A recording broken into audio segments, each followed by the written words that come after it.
जय जय राम कृष्ण हरे, जय जय राम कृष्ण हरे, जय जय राम कृष्ण हरे, जय जय राम कृष्ण हरे, जय जय राम कृष्ण हरे,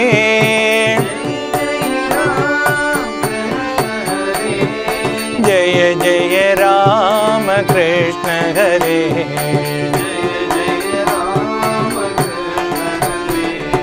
कौसल्यतनया राम नमो, कौसल्यतनया राम नमो, कौसल्यतनया राम नमो,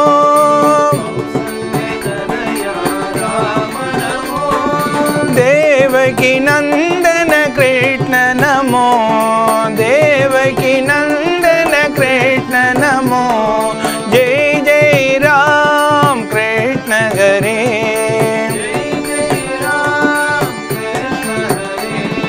जय जय राम कृष्ण हरे,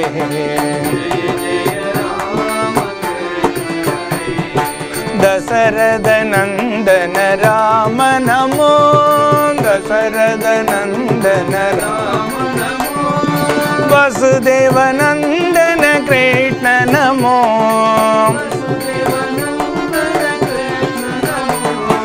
दशरथ नंदन राम नमो,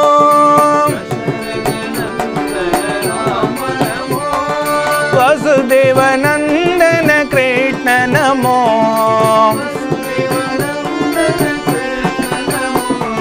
जय जय राम कृष्ण हरे,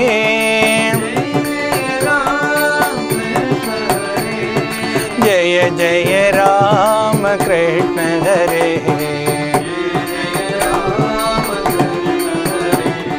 सीतारमण श्री राम नमो,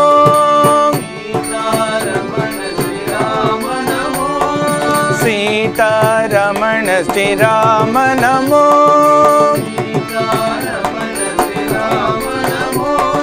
राधा रमण श्री कृष्ण नमो,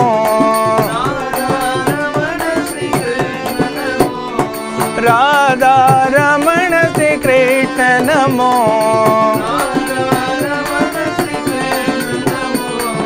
जय जय राम कृष्ण हरे,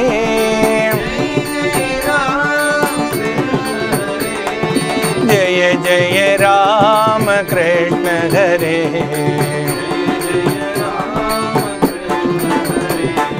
रावण मर्दन राम नमो, रावण मर्दन राम नमो, रावण मर्दन राम नमो,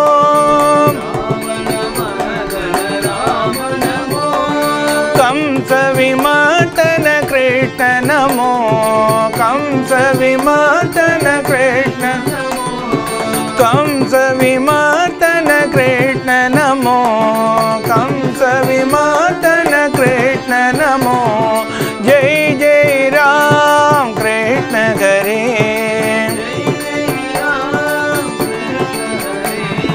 जय जय राम कृष्ण हरे, जय जय राम कृष्ण हरे, जय जय राम कृष्ण हरे, जय जय राम कृष्ण हरे, सीतारमण श्री राम नमो, सीतारमण श्री राम नमो, राधा रमण श्री कृष्ण नमो, राधा रमण श्री कृष्ण नमो, जय जय राम कृष्ण हरे, जय जय राम कृष्ण हरे, जय जय राम कृष्ण हरे,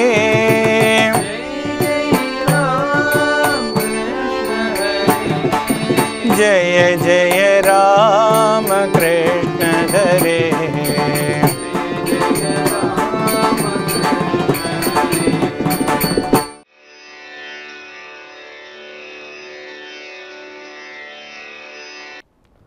அனைவருக்கும் வணக்கம். இந்த பாரத தேசத்தின் இருபெரும் காவியங்களாக இருக்கக்கூடிய ராமாயணம் மற்றும் மகாபாரதத்தில் நாம் கடந்த வகுப்புகளில் மகாபாரதத்தினுடைய 5வது வேதமாக இருக்கக்கூடிய யக்ஷப்பிரசனம் என்கின்ற ஒரு அழகான பகுதியை பார்த்தோம். யமதர்மனாகிய யக்ஷன் தர்மபுத்திரன் மனதில் சங்கமமாகி இருக்கக்கூடிய கேள்விகளை இந்த உலக மக்கள் அறிந்து கொள்ளக்கூடிய விதமாக கேட்டு நாம் பயன்பெறும் வகையில் இந்த உலகத்திற்கு அளித்த வேதம்தான் யக்ஷப்பிரசனம். யக்ஷப்பிரசனம் மிக அருமையான பகுதி மகாபாரத கதையில். மகாபாரதம் பல்வேறு தரப்பட்ட நன்மைகளை கொண்ட பல கதாபாத்திரங்களின் மூலமாக நமக்கு உபதேசக்கூடிய உபதேசங்கள் இன்றளவும் கலியுகத்திலும் நான் வாழ்ந்து கொண்டிருக்கக்கூடிய இந்த காலத்திலும் மிகவும் பிரபலமாக பேசப்படுகிறது என்று சொன்னால் அந்த காவியத்திற்கு உண்மையாலேயே உயிர் இருக்கிறது என்று தான் சொல்ல வேண்டும். அந்த அளவில் நாம் கடந்த வகுப்புகளில் யக்ஷனாகி யமதர்மன் தர்மபுத்திரன் மனதில் சங்கமமாகி இருக்கக்கூடிய சந்தேகங்களை கேட்டு நாம் அறிந்து கொள்ளும் விதமாக பலதரப்பட்ட கேள்விகளை எல்லாம் கேட்டான். அதனுடைய தொடர்ச்சியாக இப்பொழுது பாண்டவர்களில் 4 அந்த நச்சு பொய்கையில் அருகிலே இறந்து கிடக்கிறார்கள். தருமன் மட்டும் யக்ஷனுக்கு பதில் சொல்ல வேண்டிய நிர்பந்தத்தில் ஆட்பட்டு கிட்டத்தட்ட 50 கேள்விகளை கேட்டுவிட்டான். மேலும் கேட்கிறான். யக்ஷன் கேட்டுக்கொண்டே இருக்கிறான். தர்மபுத்திரன் அதற்கு பதிலை கூறிக்கொண்டே இருக்கிறான். இப்படி இவர்கள் இருவருக்கும் நடுவில் நடக்கக்கூடிய விவாதம்தான் இன்றைக்கு நம்முடைய கைகளில் மிகப்பெரிய ஒரு வேதமாக திகழக்கூடிய இந்த யக்ஷப்பிரசனம் நமக்கு கிடைத்திருக்கிறது. இந்த மனிதனுக்கு தலையாய ஆதரவு எது என்று கேட்டான். அதற்கு தலையாய ஆதரவு மேக கூட்டங்கள் என்று பதில் சொன்னான். இந்த மனிதன் வாழ்வதற்கு மேகங்கள் இல்லாமல் மழை இல்லை, மழை இல்லாமல் உயிர்கள் வாழ முடியாது, பயிர் செய்ய முடியாது, விலங்குகள் வாழ முடியாது. யக்ஷன் கேட்டான், மனிதனுடைய ஆன்மா எது என்று கேட்டார். மனிதனுடைய ஆன்மா தான் பெற்ற பிள்ளைகள், தன்னுடைய மகன்தான் அவனுடைய ஆன்மா என்று பதில் சொன்னான். ஏனென்று சொன்னால் இந்த உலகத்தில் ஒரு ஆன்மா பிறக்கிறது என்று சொன்னால் அது உடலை தரித்து வரும்பொழுது அந்த உடலுக்கு காரணமாக இருந்த பெற்றோர்கள் தான் அவருடைய ஆன்மா என்று பதில் சொன்னான். அவனுடைய தலையாய புகலிடம் எது என்று கேட்டான். அவனுடைய தானம் செய்யக்கூடிய பண்புதான் தலையாய புகலிடம் என்று பதில் சொன்னான். யக்ஷன் மறுபடியும் கேட்டான், ஒரு மனிதன் தேவர்களால் இந்த பூமியில் மனிதர்களுக்கு அனுப்பப்பட்ட நண்பன் யார் என்று சொன்னால், இறைவனால் இந்த பூமியில் மனிதர்களுக்கு அனுப்பப்பட்ட நண்பன் யார் என்று கேட்டால், இது அருமையான கேள்வி. யக்ஷன் கேட்டு அதற்கு தர்மபுத்திரன் பதில் சொல்கிறான். ஒவ்வொரு வீட்டிலும் வாழக்கூடிய பதிவிரதாவாக இருக்கக்கூடிய மனைவிதான் இந்த உலகத்தில் ஒவ்வொருவருக்கும் நண்பனாக இருக்கக்கூடியவன் என்று பதில் சொன்னான். நம்முடைய வேதங்களே சொல்கின்றன சகா என்ன சப்தபதி என்று. சகா என்று சொன்னால் நண்பன் தான் நம்முடைய வீட்டில் ஒவ்வொரு வீட்டிலும் மனைவியாக இருக்கக்கூடியவர்கள் என்று யக்ஷன் கேட்க தர்மபுத்திரன் பதில் சொன்னான். அந்த அளவில் தர்மபுத்திரன் ஒவ்வொரு பதிலையும் சொல்லும் பொழுது யக்ஷனுடைய மனதில் ஏற்பட்ட ஆனந்தத்திற்கு அளவே இல்லை. அவன் மேலும் கேட்டான், ஒருவரை பாராட்டத்தக்க காரியங்கள் அனைத்திலும் சிறந்தது எது என்று கேட்டார். ஒருவரை பாராட்டுகிறோம் என்று சொன்னால் அவரை எதை வைத்து பாராட்ட வேண்டும் என்று கேட்டார். ஒரு நிறுவனத்தில் நாம் வேலை செய்கிறோம், ஒரு கம்பெனியில் வேலை செய்கிறோம். அந்த கம்பெனியில் வேலை செய்யக்கூடிய வேலையாட்களை எதை வைத்து, அல்லது ஒரு தொழில் முனைவோர்களாக இருக்கக்கூடியவர்களை எதை வைத்து பாராட்ட வேண்டும் என்று சொன்னால் அவர்களுடைய செயல்திறனை வைத்துத்தான் பாராட்ட வேண்டும் என்று பதில் சொன்னார். இதை ஆங்கிலத்தில் அழகாக சொல்லுவார்கள், ஸ்கில் என்று சொல்லுவார்கள். அந்த ஸ்கில்லை வைத்துத்தான் அவர்களை என்ன செய்ய வேண்டும், நாம் பாராட்டியே ஆக வேண்டும். வேற எந்த ஒரு பாகுபாடையும் வைத்து கொண்டு அவர்களை எந்த ஒரு பாகுபாட்டிலும் உள்நிறுத்தி அவர்களை பாராட்டக்கூடாது. ஆகவே அதற்கு மாறாக தர்மபுத்திரன் மிக அழகாக சொன்னான், ஒருவரை செயல்திறன் அதாவது ஸ்கில்லை வைத்துத்தான் நாம் என்ன செய்ய வேண்டும், பாராட்ட வேண்டும் என்று பதில் சொன்னார். ஒருவருடைய உடைமைகள் அனைத்திலும் சிறந்ததாக கருதக்கூடியது எது என்று கேட்டார். நாம் வைத்திருக்கக்கூடிய உடைமைகள் நம்மிடத்தில் நிறைய இருக்கும், நம்மிடத்தில் நிறைய பொருட்கள் இருக்கும், வசதிகள் இருக்கும். இந்த உடைமைகளில் பாராட்டத்தக்க விஷயங்கள் எது என்று கேட்டார். அதற்கு தர்மபுத்திரன் அழகாக சொன்னார், தான் பெற்றிருக்கக்கூடிய ஞானத்தை வைத்துத்தான் அவருடைய உடைமைகளில் சிறந்த உடைமை என்று நாம் பதில் கூற முடியும் என்று சொன்னார். ஞானம் பெற்றிருப்பவன் தான் உண்மையான உடைமைகளை பெற்றிருக்கிறான் என்று தர்மபுத்திரன் அழகாக பதில் சொன்னார். லாபங்கள் அனைத்திலும் சிறந்த லாபம் எது என்று கேட்டார். இது அருமையான கேள்வி. இந்த கேள்வியில் நிறைய மருத்துவ குணங்களோடு சம்பந்தப்பட்ட யக்ஷப்பிரசனத்தில் வரக்கூடிய கேள்விகளும் நிறைய இருக்கின்றன. அவன் கேட்டான், லாபம் எது என்று ஒரு சின்ன கேள்வியை கேட்கிறான். அதற்கு சொன்னான், ஒரு சுகதேகியாக இருக்கக்கூடிய ஒரு உடம்பு தான் ஒரு மனிதனுக்கு மிகச்சிறந்த லாபம் என்று பதில் சொன்னான். நாம் இன்றைக்கு நன்றாக இருக்கிறோம், நம்முடைய உடம்பு இன்றைக்கு நன்றாக இருக்கிறது என்று சொன்னால் இதுதான் நம் லாபம் அடையக்கூடியது. ஆனால் இன்றைக்கு லாபம் என்று சொன்னால் 10 ரூபாய் போட்டு 20 ரூபாய் எடுப்பதுதான் லாபம் என்று மனிதர்கள் தவறாக புரிந்து கொண்டிருக்கிறார்கள். ஆனால் அந்த காலத்தில் தர்மன் சொன்னான், இந்த உடலை சுகதேகியாக வைத்துக் கொள்வதுதான் உண்மையான லாபம் என்று பதில் சொன்னார். அனைத்து வகை மகிழ்ச்சிகளிலும் எது சிறந்தது என்று கேட்டார். இது நமக்கு எல்லோருக்கும் பொதுவான ஒரு கேள்வி. கேட்ட யக்ஷன் கேட்கிறான், மகிழ்ச்சிகளில் சிறந்த மகிழ்ச்சி என்று கேட்டான். மன நிறைவு என்று பதில் சொன்னான். மன நிறைவுதான் அவனுடைய மகிழ்ச்சிகளில் சிறந்த மகிழ்ச்சி என்று பதில் சொன்னான். இப்படி அவர்களுடைய ஒவ்வொரு கேள்விகளும் யக்ஷனாக அடுத்த கேள்விகளை கேட்டான். எப்பொழுது உயர்ந்த அறமானது இந்த உலகத்தில் நிலைத்து நிற்கும் என்று கேட்டார். தீங்கு செய்யாமல் இருப்பதுதான் அறம் என்று பதில் சொன்னார் தர்மபுத்திரன். இப்படி ஒருவருக்கு தீங்கு செய்யாமல் இருப்பதுதான் இந்த உலகத்தில் உயர்ந்த அறம் என்று பதில் சொன்னான். எப்பொழுது பலனை தரும் அந்த அறம் என்று சொன்னார். அவருக்கு தர்மபுத்திரன் பதில் சொன்னான், வேதங்களின் வழியில் நாம் நின்று அனுபவித்து அந்த வேதங்கள் வழியில் நின்று அனுபவித்த பலனை நாம் கொடுக்கும் பொழுது அந்த அறமானது நமக்கு மிகப்பெரிய புகழை தரக்கூடியது என்று பதில் சொன்னான். அடக்கப்பட்டால் வருத்தத்திற்கு வழிவகுக்காதது எது என்று யக்ஷன் கேட்டான். இந்த உலகத்தில் பொருட்களை அடக்கினால் அந்த அடக்கப்பட்ட பொருள் வேறொரு இடத்தில் முளைத்து நிற்கும். பொருட்களாயினும் சரி, மனிதர்களாயினாலும் சரி, எது அடக்கப்பட்டால் வருத்தத்திற்கு வழிவகுக்காதது என்று இந்த ஒரு டஃப்பான கேள்வியை கேட்கிறார்.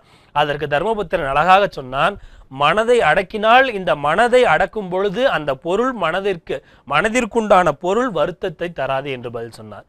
மனம் அடக்கினால்தான் இந்த மனமானது சஞ்சலம் அடையாமல் சாந்தமாக இருக்கும். அதனால தான் அடக்கப்பட்டால் வருத்தத்திற்கு வழிவகுக்காதது ஒருவருடைய மனம் என்று பதில் சொன்னான் தர்மபுத்திரன். இப்படி அவருடைய கேள்விகள் அனைத்தும் இவருக்கு மிகச்சிறந்த பதில்களை தருகின்றன. கூட்டினையே உடைக்காதவர் யார் என்று கேட்டார். நல்லோருடைய நட்பு என்று பதில் சொன்னார் தர்மபுத்திரன். இப்படியாக அவருடைய மனதில் சந்தேகமாக இருக்கக்கூடிய அனைத்து கேள்விகளையும் தர்மபுத்திரன் மிகவும் அழகாக நேர்த்தியாக இந்த உலக மக்களாகிய நாம் அறிந்து கொள்ளக்கூடிய விதமாக எடுத்து சொன்னார் என்று சொன்னால் அது மிகையாகாது. மேலும் யக்ஷன் கேட்டான், எது துறக்கப்பட்டால் ஒருவன் மற்றவர்களினால் ஏற்கப்படுகிறான் என்று சொன்னார். அதற்கு தர்மபுத்தன் உடனே சொன்னான், கர்வத்தை துறக்கப்படுவதால் ஒருவன் மற்றவர்களுக்கு ஏற்புடையவன் ஆகிறான் என்று சொன்னான். ஒருவன் தனக்குள் கர்வத்தை வைத்துக் கொண்டால் மக்களை அவனை அக்செப்ட் பண்ணிக்க மாட்டார்கள். ஏனென்றால் கர்வப்படுகிறவன் அவன் அப்படியே பட்டுக்கொண்டே இருக்க வேண்டியதுதான். மக்கள் அவனை கண்டுகொள்ள மாட்டார்கள். அதற்கு மாறாக அன்பு, தயை, கருணை போன்ற குணங்களை உடையவர் தானாகவே வெளித்தோன்றுவார் என்று தர்மபுத்திரன் பதில் சொன்னான். எது துறக்கப்பட்டால் வருத்தத்திற்கு வழிவகுக்காது என்று சொன்னார். கோபத்தை துறக்கின்ற மனிதன் வருத்தப்பட மாட்டான் என்கின்ற பதில் சொன்னான்.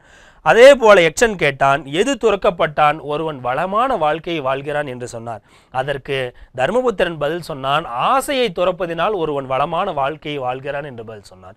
எது துறக்கப்பட்டால் ஒருவன் மகிழ்ச்சி அடைகிறான் என்று சொன்னால் ஒருவன் பேராசையை துறப்பதனால் ஒருவன் மகிழ்ச்சி அடைகிறான் என்று தர்மபுத்திரன் பதிலளித்தான். இப்படி தர்மபுத்திரனுடைய மனதிலே ஏற்பட்ட சந்தேகங்கள் எல்லாவற்றிற்கும் யக்ஷனுடைய கேள்விகள் மூலமாக நாம் எல்லாம் இந்த விஷயங்களை அறிந்து கொள்ள முடிகிறது. அவன் மேலும் கேட்டான், இந்த உலகத்திலே பிராமணர்களுக்கு ஏன் நாம் தானம் கொடுக்க வேண்டும் என்று கேட்டான். ஒரு கேள்வியா கேட்டாதான் தர்மபுத்திரன் பதில் சொல்லிவிடுகிறானே என்று சொல்லி 4 கேள்விகளை இந்த இடத்தில் ஒன்றாக கேட்கிறார் யக்ஷன். அப்பொழுது மாட்டுவான், அப்பொழுது இவனை என்ன செய்யலாம், மடக்கி விடலாம் என்று நினைத்து கொண்டு யக்ஷன் என்ன சொல்கிறான், 4 கேள்விகள் கேட்கிறான். யக்ஷன் கேட்டான், பிராமணர்களுக்கு ஏன் தானம் கொடுக்க வேண்டும், ஆடல் கலைஞர்களுக்கும் பாடல் கலைஞர்களுக்கும் ஏன் தானம் கொடுக்க வேண்டும், அதே போல வீட்டில் வேலை செய்பவர்களுக்கு ஏன் தானம் கொடுக்க வேண்டும், ஒரு மன்னனுக்கு ஏன் தானம் கொடுக்க வேண்டும் என்று கேட்டார்.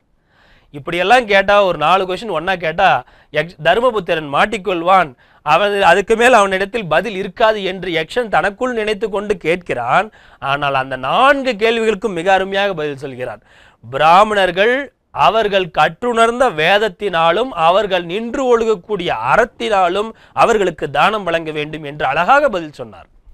அதே போல பாடல் கலைஞர்களுக்கும் ஆடல் கலைஞர்களுக்கும் ஏன் தானம் கொடுக்க வேண்டும் என்று சொன்னால் அவர்கள் உயர்ந்த புகழோடு இருக்கக்கூடியவர்கள், அந்த புகழுக்காக அவர்களுக்கு தானம் அளிக்க வேண்டும் என்று சொன்னார்.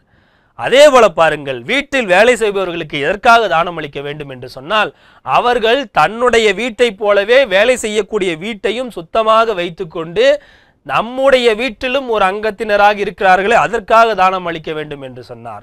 சரி, இதெல்லாம் ஓகே, சரிதான். ஆனால் மன்னனுக்கு ஏன் தானம் அளிக்க வேண்டும் என்று சொன்னால், மன்னன் தான் இந்த நாட்டில் உள்ள மக்களை எல்லாம் மிகச்சரியாக பார்த்து கொண்டு, அந்த மிகச்சரியான மன்னன் வழிநடத்தக்கூடிய இந்த நாடானது, நாட்டில் உள்ள மக்கள் மிக சுதந்திரமான வாழ்க்கையும் தான் சேர்த்து நினைக்கக்கூடிய பொருட்களை சேர்த்து சுகமாக வாழக்கூடிய இந்த மன்னனுக்கு செய்யக்கூடிய ஒரு சிறிய கைங்கரியம் அவருக்கு அளிக்கக்கூடிய ஒரு வகையான தானம் என்று பதில் சொன்னான். கேட்டவுடன் யக்ஷன் ஆச்சரியப்பட்டு போனான். தர்மனுடைய இந்த பதிலை எல்லாம் அவன் எதிர்பார்க்கவே இல்லை.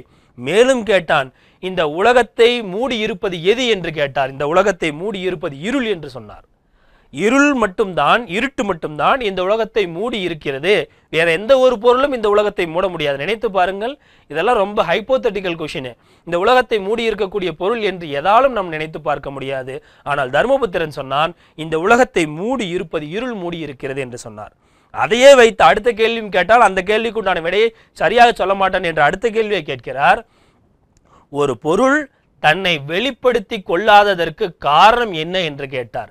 அதற்கு உடனே தர்மபுத்திரன் பதில் சொன்னான், இருள் நிறைந்த இடத்தில் ஒரு பொருள் தன்னை வெளிப்படுத்தி கொள்ள முடியாது. ஆகவே இருள் நிறைந்த இடத்தில் பொருளானது தன்னை வெளிப்படுத்தி கொள்ளாமல் இருக்கும் என்று பதில் சொன்னார். சொர்க்கத்திற்கு செல்வதற்கு ஒருவனுக்கு தடையாக இருப்பது எது என்று கேட்டார். அது நமக்கெல்லாம் தெரிந்ததுதான். சொர்க்கத்திற்கு செல்வதற்கு ஒருவனுக்கு தடையாக இருப்பது அவர்களுடைய பேராசை தான், பற்றுகள் தான். இந்த பற்றுகள் இருந்தால் அவர்களுக்கு என்ன செய்ய முடியாது, சொர்க்கத்தை அடைய முடியாது என்று பதில் சொன்னார். நண்பர்கள் கைவிடுவதற்கு காரணம் என்ன என்று கேட்டார். அதற்கும் பேராசை என்கின்ற பதிலையே சொன்னார் தர்மபுத்திரன். ஏனென்று சொன்னால், பேராசை பிடித்த மனிதர்களிடத்தில் நண்பர்கள் என்ன செய்ய மாட்டார்கள், ரொம்ப நாள் தங்கியிருக்க மாட்டார்கள். அது காலத்திற்காக பழகுவார்கள். ஆனால் அவர்களிடத்தில் மனதில் இருக்கக்கூடிய பேராசையின் காரணமாக அந்த நண்பர்களுடைய வட்டமானது நாளுக்கு நாள் சுருங்கி கொண்டே போகும். இதைத்தான் கேட்டார். பேராசையின் காரணமாக நண்பர்கள் நம்மோடு கூட இருக்க மாட்டார்கள். ஒருவன் எதனால் இறந்ததாக கருதப்படுகிறான் என்று சொன்னால், செல்வமற்ற மனிதன் இறந்தவனாக கருதப்படுகிறார். இந்த உலகத்தில் செல்வமற்ற மனிதன் எப்பொழுதும் இறந்தவனாக கருதப்படுகிறார். ஏனென்று சொன்னால், இந்த கலி உலகமானது அவர்கள் வாழக்கூடிய உலகமாகட்டும், இப்பொழுது இருக்கக்கூடிய உலகமாகட்டும், எப்பொழுதுமே ஒரு மனிதனிடத்தில் போதுமான அளவிற்கு செல்வம் சேர்ந்து இருக்க வேண்டும். அப்படிப்பட்ட இல்லை என்று சொல்லக்கூடிய மனிதன் உழைப்பதற்கு தகுதி இல்லாத மனிதனாகவும் அறிவற்றவனாகவும் கருதப்படக்கூடிய சூழ்நிலையில் இந்த காலத்தில் எல்லாம் வாழ்ந்து கொண்டு இருக்கிறார்கள். ஆகவே செல்வமற்ற மனிதன் இறந்தவனாக கருதப்படுகிறான் என்று தர்மபுத்திரன் பதிலளித்தான். எந்த நாடு இறந்ததாக கருதப்படுகிறது என்று கேட்டார். மன்னனற்ற நாடு இறந்ததாக படுகிறது என்று தர்மபுத்திரன் பதில் சொன்னான். மன்னன் இல்லாத நாடு இந்த உலகத்தில் இறந்ததாக கருதப்படுகிறது என்று சொன்னார். அதே போல ஒரு சிரார்த்தம் எதனால் இறந்ததாக கருதப்படலாம் என்று சொன்னார். கல்லாத புரோகிதர் கொண்டு செய்யக்கூடிய ஒரு சிரார்த்தம் இறந்ததாக கருதப்படுகிறது என்று சொன்னார். ஒரு வேள்வி எதனால் இறந்ததாகப்படுகிறது என்று கேட்டார். ஒரு வேள்வி பிராமணர்களுக்கு தானம் அளிக்கும் பொழுது அந்த பிராமணர் திருப்தி என்கின்ற பதிலை உரைக்கவில்லை என்று சொன்னால் அந்த வேள்வியானது இறந்ததாகப்படுகிறது, அதற்கு பலன் இல்லாமல் போய்விடுகிறது என்று தர்மபுத்திரன் தன்னுடைய மனதில் ஏற்படக்கூடிய அனைத்து சந்தேகங்களையும் யக்ஷனுடைய கேள்விகள் மூலமாக நாம் அறிந்து கொண்டு இத்தனையும் நமக்கு வெளிக்கொண்டு இருந்திருக்கிறார் என்று சொன்னால் உள்ளபடியாகவே ஆச்சரியமாகத்தான் இருக்கிறது. அடுத்த கேள்வி யக்ஷன் கேட்கிறான். வழி என்று சொன்னால் என்ன என்று கேட்டார். எது வழி என்று கேட்டார். நன்மைக்கு அழைத்து செல்லக்கூடிய அறம் சார்ந்த வழிதான் வழி என்று பதில் சொன்னார். தர்மபுத்திரனுடைய பதிலை கேட்டு யக்ஷன் ஆச்சரியப்படுகிறான். எப்படிடா இப்படியெல்லாம் பதில் சொல்கிறானே என்று மேலும் கேட்டார். நீராக பேசப்படுவது எது என்று சொன்னால் ஆகாசம்தான் நீராக பேசப்படுகிறது என்று சொன்னார். நீர் எங்கிருந்து கிடைக்கிறது? நமக்கு நீரானது இந்த உலகத்தில் ஆகாசத்திலிருந்து தான் கிடைக்க வருது. அதனால் நீராக பேசப்படுவது ஆகாசம் என்று பதில் சொன்னார். அது மேலும் கேட்டார். நஞ்சு எது என்று கேட்டார். இந்த உலகத்தில் விஷம் எது என்று கேட்டார். அதற்கு மிக அருமையாக பதில் சொன்னார் தர்மபுத்திரன். அடுத்தவர்களிடத்தில் பிச்சை எடுப்பதுதான் விஷம் என்று சொன்னார். பிச்சை எடுக்கக்கூடிய குணம் இருக்கக்கூடியவர்கள் தான் இந்த உலகத்தில் விஷத்தை அருந்துகிறார்கள், அதுதான் விஷம் என்று பதில் சொன்னார். சிராதத்திற்கு உகந்த நேரம் எது என்று கேட்டார். பிராமணன் வரும் நேரம்தான் சிராதத்திற்கு உகந்த நேரம் என்று பதில் சொன்னார். இப்படி அவன் கேட்டு மறுபடியும் ஒரு அழகான கேள்வி வருகிறது. உணவு எது என்று கேட்டார். சிறந்த உணவினால் அப்படின்னா எது என்று கேட்டார். ஒரு சில கேள்விகளை இப்படி ஒன்றும் முன்னொன்றும் பிரிஃபிக்ஸ் சர்ஃபிக்ஸ் என்று சொல்கிறோமே, முன்னொன்றும் பின்னொன்றும் இல்லாமல் கேட்கக்கூடிய கேள்விகளை தர்மபுத்திரன் புரிந்து கொண்டு இவர் இதர்தான் கேட்கிறார் என்று நினைத்து கொண்டு அதற்கு பதில் சொல்ல வேண்டும். அப்படிப்பட்ட கேள்விதான் இந்த கேள்வி. உணவு எது என்று கேட்டார். அதற்கு தர்மபுத்திரன் சலிக்காமல் பதில் சொன்னார், பசுவினுடைய உணவுதான் உணவு என்று பதில் சொன்னார். நினைத்து பார்க்க வேண்டும், இந்த பசுவிலிருந்து நமக்கு கிடைக்கக்கூடியது எத்தனையோ பை ப்ராடக்ட்ஸ் நமக்கெல்லாம் அழகாக கிடைக்கிறது. இந்த பசுவினுடைய உணவு தான் மிகச்சிறந்த உணவு என்று பதில் சொன்னான் தர்மபுத்திரன். இப்பொழுதே கேட்டுக்கொண்டே போனார். தவத்தின் குறியீடு என்ன என்று கேட்டார். தன்னறத்தில் நினைத்து நிற்பது தான் தவத்தின் குறியீடு என்று பதில் சொன்னார். உண்மையான அடக்கம் எது என்று கேட்டார். மனதினுடைய அடக்கம் தான் உண்மையான அடக்கம் என்று பதில் சொன்னார். பொறுமை எனப்படுவது எது என்று கேட்டார். பகைமையை சகிப்பது என்று பதில் சொன்னார் தர்மபுத்திரன். வெட்கம் எனப்படுவது என்ன என்று கேட்டால் தகாத செயல்கள் அனைத்திலும் ஈடுபடுவதுதான் வெட்கமான ஒரு சூழ்நிலை என்று பதில் சொன்னார். ஞானம் என்று எதை சொல்லுவாய் என்று கேட்டார். தெய்வீகம்தான் ஞானமான நிலை என்று பதில் சொன்னான். அமைதி என்று கேட்டார். இதயத்தினுடைய அமைதிதான் உண்மையான அமைதி என்று பதில் சொன்னான். கருணை எது என்று கேட்டார். அனைவருக்கும் மகிழ்ச்சியை தருவதுதான் கருணை என்று பதில் சொன்னார். எளிமை எது என்று கேட்டார். மனதினுடைய அமைதிதான் உண்மையான எளிமை என்று பதில் சொன்னான் தர்மபுத்திரன். வெல்ல முடியாத எதிரி என்று கேட்டார். நமக்கெல்லாம் இது சொல்ல வேண்டிய கேள்வி. வெல்ல முடியாத எதிரி என்று கேட்டார். கோபம் என்று பதில் சொன்னான். இதெல்லாம் உண்மையாகவே நினைத்து பார்த்தோமேனால் இப்பொழுது இருக்கக்கூடிய காலத்திற்கும் மிகவும் சரியாக இருக்கின்றன. ஏனென்று சொன்னால் எத்தனை வேண்டுமானாலும் அடக்கி விடலாம், ஆனால் ஒரு மனிதனுடைய கோபத்தை யாராலுமே வெல்லவே முடியவில்லை. அதனால்தான் தர்மபுத்திரன் அழகாக பதில் சொன்னான். கோபம் வெல்ல முடியாத எதிரி என்று பதில் சொன்னார். மனிதனின் தீராத நோய் எது என்று கேட்டார். பேராசை என்று பதில் சொன்னார். எவன் நேர்மையானவர் என்று கேட்டார். மகிழ்ச்சியை விரும்புகிறவன் தான் நேர்மையானவன் என்று பதில் சொன்னார். எவன் நேர்மையற்றவன் என்று கேட்டார். கருணையற்றவன் நேர்மையற்றவன் என்று பதில் சொன்னார். அறியாமை என்றால் என்ன என்று கேட்டான். தன் கடமைகள் இதுதான் என்று தெரியாமல் இருப்பதுதான் உண்மையான அறியாமை என்று பதில் சொன்னார். தன் கடமைகளை சரியாக செய்யக்கூடிய மனிதன் தன்னுடைய அறத்தில் சரியாக நிற்கிறான் என்பது பொருள். கர்வம் எது என்று கேட்டால் தான் தான் செய்கிறேன் என்று அடித்துக் கொள்வதுதான் கர்வம் என்று பதில் சொன்னார். அதே போல சோம்பல் எனப்படுவது எது என்று கேட்டார். கடமைகளை சரியாக செய்யாதிருப்பது சோம்பல் என்று பதில் சொன்னார். துன்பம் எனப்படுவது எது என்று கேட்டார். அறியாமைதான் துன்பம் என்று பதில் சொன்னார். தர்மபுத்திரனுடைய ஒவ்வொரு பதில்களும் யக்ஷனுக்கு ஆச்சரியத்தை ஏற்படுத்துகின்றன. முனிவர்களால் நிலைமாறா உறுதி என சொல்லப்படுவது அறத்தின் வழி நிலைத்து நிற்பது என்று பதில் சொன்னார். பொறுமையுடையது எது என்று கேட்டார். புலன்களின் வழியாக பொறுமையாக இருப்பதுதான் உண்மையான பொறுமை என்று பதில் சொன்னான் தர்மபுத்திரன். உண்மையான சுத்தம் என்று கேட்டால் மனதினுடைய சுத்தம் தான் உண்மையான சுத்தம் என்று பதில் சொன்னார் தர்மபுத்திரன். அதே போல தானம் எது என்று கேட்டார். அனைத்து உயிர்களிடத்திலும் நாம் காட்டக்கூடிய கருணைதான் உண்மையான தானம் என்று பதில் சொன்னான் தர்மபுத்திரன். மேலும் கேட்டான், எந்த மனிதன் கற்றவனாக கருதப்பட வேண்டும் என்று கேட்டார். தன் கடமைகளை சரியாக செய்பவன் தான் கற்றறிந்த சான்றோன் என்று தர்மபுத்திரன் பதில் சொன்னார். இவர்களுக்குள் ஒரு இதுவும் நடக்கிறது, ஒரு தர்க்கமும் நடக்கிறது. இந்த கேள்வி அப்படிப்பட்ட கேள்விதான். எவன் நார்த்திகன் என்று பதில் கேட்டார். எவன் நார்த்திகன் என்று கேட்டார். அதற்கு தர்மபுத்திரன் பதில் சொன்னான், ஞானமற்றவன் தான் நார்த்திகன் என்று பதில் சொன்னான். அப்பொழுது உடனே யக்ஷன் கேட்கிறான், அப்பொழுது ஞானமற்றவன் யார் என்று கேட்டார். அதற்கு தர்மன் சொன்னார், நாத்திகன் தான் ஞானமற்றவன் என்று பதில் சொன்னார். இப்படிப்பட்ட கேள்விகளையும் தர்மன் மிகுந்த சாதுரியத்தோடு பதில் சொல்கிறான் என்று சொன்னால் தர்மன் பேசவில்லை, அந்த இடத்தில் தர்மம் பேசியது. அப்படி அவர்களுடைய கேள்வி பதில்கள் அனைத்தும் இன்றைக்கு இருக்கக்கூடிய காலத்திலும் மிகவும் சரியாக புலப்படுகிறது என்று சொன்னால் அந்த அளவில் தர்மபுத்திரன் அவனுடைய உள்ளத்திலே நிலைத்த தர்மத்தில் நிற்கிறான் என்று பதில்.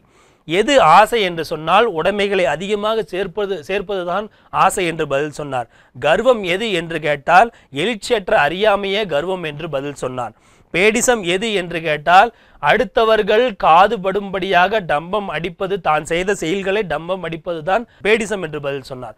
தேவர்களின் அருள் என்று எதை கேட்டார். தானங்களின் பலன்தான் தேவர்கள் நமக்கு கொடுக்கக்கூடிய மிகச்சிறந்த அருள் என்று பதில் சொன்னார்.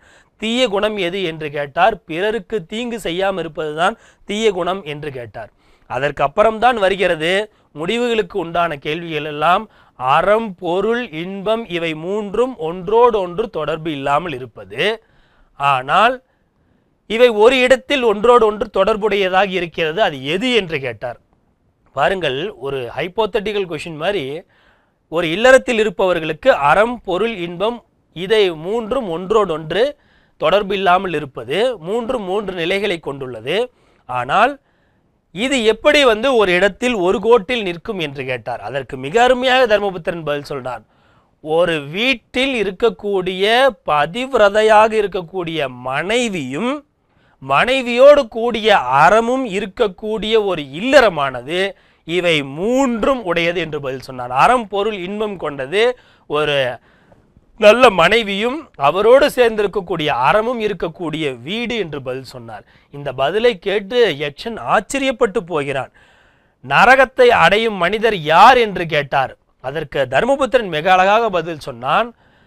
ஒருவருக்கு இன்றைய தேதியில் நான் தானம் அளிக்கிறேன் என்று சொல்லிவிட்டு அவன் அந்த தேதியில் வரும் பொழுது இன்றைக்கு தானம் இல்லை, நாளை வா அல்லது நாளை மறுநாள் வா என்று சொல்கிறானே, அவன்தான் கொடிய நரகத்தில் போய் சென்று சேருவான் என்று தர்மபுத்திரன் பதிலளித்தான். நினைத்து பார்த்தோமேனால் ஆச்சரியமாக இருக்கிறது. அவன் என்ன சொல்கிறான்? நரகத்தில் ஒரு எவன் போய் நரகத்தில் அடைகிறான் என்று சொன்னால் தானம் கொடுக்கிறேன் என்று சொல்லிவிட்டு கொடுக்காமல் இருப்பது, அவன் அப்படிப்பட்ட மனிதர்கள் நரகத்தை அடைகிறார்கள் என்று பதில் சொன்னான். நினைத்து பார்த்தால் ஆச்சரியமாக இருக்கிறது. இப்படிப்பட்ட பதில்களை எல்லாம் எதிர்பார்ப்பது என்பது. பிறவி, படிப்பு, கல்வி ஆகியவற்றால் ஒரு மனிதன் பிராமணன் ஆகிறானா என்று கேட்டார். இல்லவே இல்லை, ஒரு நல்ல ஒழுக்கத்தால் ஒரு மனிதன் பிராமணன் ஆகிறான் என்று பதில் சொன்னான் தர்மபுத்திரன். அப்புறம் மேலும் கேட்டான், இனிமையாக பேசக்கூடியவர்கள் செல்லக்கூடிய இடம் எது என்று கேட்டார். இனிமையாக பேசக்கூடியவர்கள் மனிதர்களுடைய இதயங்களை வென்று விடுகிறார்கள் என்று தர்மபுத்திரன் பதில் சொன்னார். இப்படிப்பட்ட கேள்விகளையும் பதில்களையும் தர்மபுத்திரன் எடுத்து பார்க்கும் பொழுது உள்ளபடியாகவே நாம் எல்லாம் இந்த கேள்வியை நினைத்து பார்த்து ஆனந்தப்பட வேண்டியதாக இருக்கிறது. நிறைய நண்பர்கள் உடையவர்கள் அடையும் லாபம் என்ன என்று கேட்டார். யக்ஷன் கேட்டான். அதற்கு மகிழ்ச்சியாக வாழ்கிறவன் நிறைய நண்பர்களோடு எப்பொழுதும் இருக்கிறான் என்று சொன்னார். அதே போல அறத்திற்காக தன்னை அர்ப்பணித்தவன் அடையும் இடம் எது என்று கேட்டார். இந்த உலகத்தை விடுத்து மேலுலகத்திலும் அறத்தினால் நிற்கக்கூடியவன் அங்கேயும் மகிழ்ச்சி அடைகிறான் என்று பதில் சொன்னார். நாம் ஒவ்வொரு விடையாக எடுத்துக்கொண்டு பார்த்தோமேயானால் உள்ளபடியாகவே அதில் இருக்கக்கூடிய விஷயங்கள் இன்றைக்கு இருக்கக்கூடிய தேதிகளிலும் நமக்கு பொருத்தமானதாக இருக்கின்றன. அவன் கடைசியாக ஒரு 5 கேள்விகளை கேட்கிறான். இதோடு யக்ஷ பிரச்சனமானது முடிவுக்கு வருகிறது. அவன் கேட்டான், உண்மையில் மகிழ்ச்சியானவன் யார் என்று கேட்டார். உண்மையில் மகிழ்ச்சியானவன் யார் என்று கேட்டார். அதற்கு தர்மபுத்திரன் பதில் சொன்னான், கடன் பெறாமல், யாரிடத்திலும் கடன் பெறாமல், தொழிலுக்காக வயிற்று பிழப்பிற்காக கடல் தாண்டி வாணிபம் செல்லாமல், தன்னுடைய ஊரிலேயே தனக்கென்று இருக்கக்கூடிய இடத்தில் ஒரு சில காய்கறிகளை சமைத்து அதன் மூலமாக வாழ்க்கை நடத்துபவர்தான் உண்மையாக மகிழ்ச்சியாக இருக்கிறார் என்று தர்மபுத்திரன் பதில் சொன்னான். நினைத்து பார்த்தால் ஆச்சரியமாக இருக்கிறது. தன்னுடைய இடத்தில் சமைத்த உணவுகளை கொண்டு தான் உண்டு என்று இருப்பவன்தான் இந்த உலகத்தில் மிகவும் மகிழ்ச்சியாக இருக்கிறான் என்று பதில் சொன்னார் தர்மபுத்திரன்.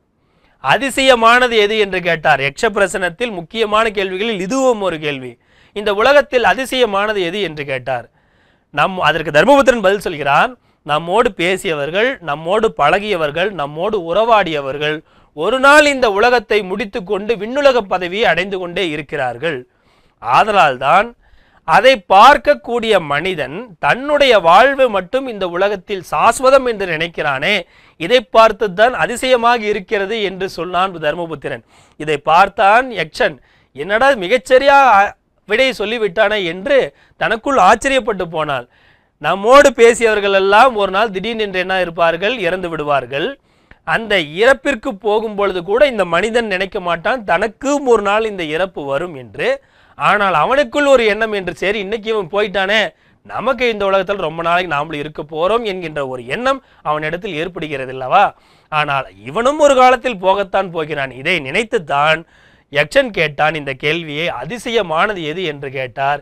இவனோடு செல்லக்கூடியவன் தனக்கு இந்த நிலை வராது என்று நினைத்து அவன் என்ன செய்கிறான், ஒவ்வொரு நாளும் இந்த உலகத்தில் சாஸ்வதமாக இருக்கிறோம் என்று நினைக்கிறானே, அதை பார்த்துதான் அதிசயமாக இருக்கிறது என்று பதில் சொன்னான். கேள்விகளுடைய கடைசி கேள்விகளாக வந்து விடுகின்றன. அவன் கேட்டான், பாதை என்பது எது என்று கேட்டார். இந்த பாதை என்பது நம்முடைய ஸ்ருதிகள் ஸ்மிருதிகள் ஒவ்வொன்று தொடர்பில்லாமலும் ஒவ்வொன்று ஒரு சில நல்லறங்களையும் கொண்டுள்ளது.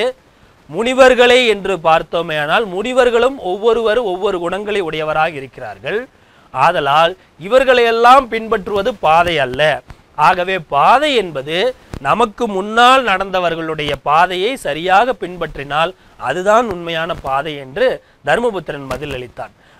அதுக்கப்புறம் கேட்கிறார், தினமும் நடக்கக்கூடிய செய்தி எது என்று கேட்டார். இது ஒரு அருமையான கேள்வி.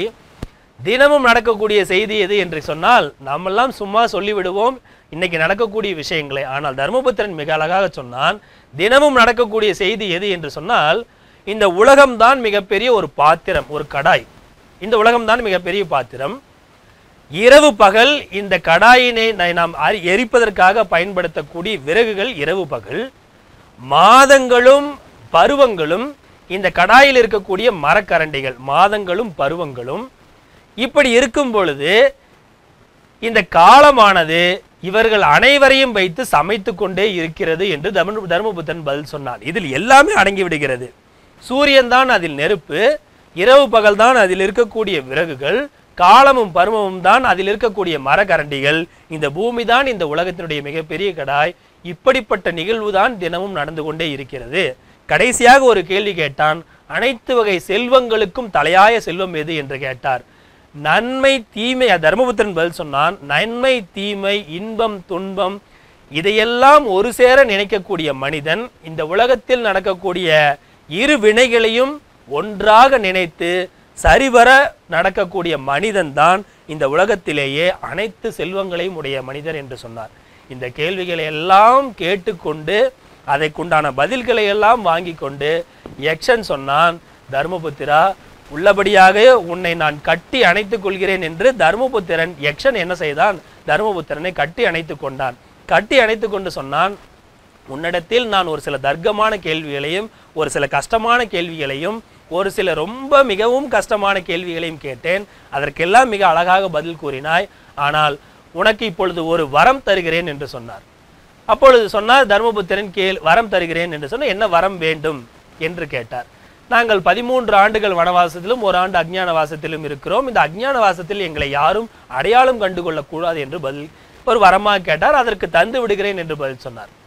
இப்பொழுது யக்ஷன் கேட்கிறான், சரி நான் உன்னிடத்தில் ஒன்றை கேட்கிறேன், நீ அதற்கு சரியாக சொல்கிறாய் என்று பார்க்கலாம் என்று கேட்டார்.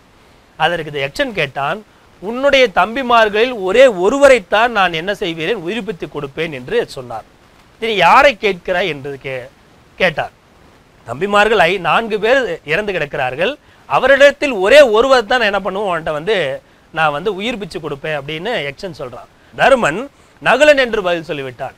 அதற்கு உடனே யக்ஷன் ஆச்சரியப்பட்டு கேட்கிறான். யக்ஷன் கேட்டான், தின்தோல் விஜயன் இருக்கிறான், புஜபல பராக்கிர சாமியாக இருக்கக்கூடிய பீமன் இருக்கிறான், இருவரும் இருக்கும் பொழுது நகுலனை ஏன் கேட்டாய் என்று சொன்னார். அதற்கு தர்மன் புத்திரன் பதில் சொன்னான், பாருங்கள், இதுதான் தர்மத்தினுடைய உயர்ந்த நிலை, தர்மனை தலைமேல் வைத்து கொண்டாடுவதற்குண்டான இதுதான் பதில். அதற்கு தர்மபுத்திரன் பதில் சொன்னான், என்னுடைய தாய்க்கு நாங்கள் 3, நான், அர்ஜுனன், பீமன் 3 பேரும் இருக்கிறோம் குந்திக்கு. ஆனால் என்னுடைய சிற்றன்னையாக இருக்கக்கூடிய மாத்திரைக்கு ஒரு குழந்தை வேணுமே என்பதற்காக நகுல சகாதேவர்களில் நகுலனை உயிர்ப்பித்து கொடுங்கள் என்று கேட்டேன். தர்மபுத்திரன் நினைத்தான், யக்ஷனுடைய கேள்விகளை கேட்டவுடன் தர்மனுடைய பதில்களை பார்த்து ஆச்சரியப்பட்டு போனான். இப்படிப்பட்ட ஒரு தர்மத்தை இதுவரையும் பார்த்ததில்லை என்று யக்ஷன் ஆகப்பட்டவன் அவனிடத்தில் கட்டி அணைத்து கொண்டு, நான் உன்னிடத்தில் தவறு செய்து விட்டேன், நான் உன்னுடைய தம்பிமார்கள் 4 வரையும் என்ன செய்துகிறேன், உயிர்ப்பித்து தருகிறேன் என்று தம்பிமார்கள் 4 வரையும் உயிர்ப்பித்து கொடுத்து, தர்மா என்னை சரியாக பார் என்று நன்றாக பார் என்று சொன்னார். தர்மனும் சகோதரன் நன்றாக பார்த்தார்கள். அவர்கள் யாரும் அல்ல, தர்மனுடைய தந்தையாக இருக்கக்கூடிய தர்ம தேவதை தான் யமனாக யக்ஷனாக இருந்து தர்மனிடத்தில் இந்த 124 கேள்விகளையும் கேட்டு நமக்கெல்லாம் பதில் கூறினார். இதே மகாபாரதம் நமக்கு ஒன்று சொல்கிறது.